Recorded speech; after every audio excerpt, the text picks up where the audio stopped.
Using Django ORM, iterate through table records, test them and delete the record if needed.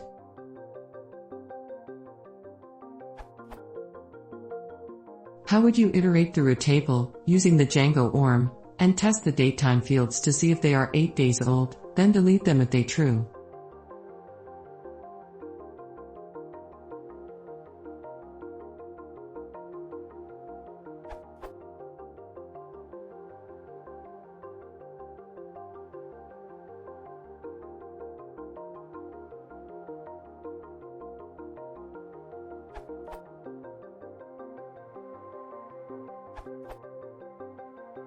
You can directly query the database for more than 8 days old tweets using LTE and delete the resultant tweets.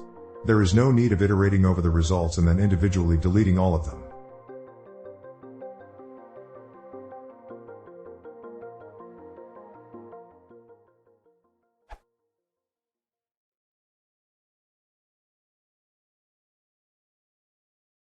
If you want to see more, please consider subscribing.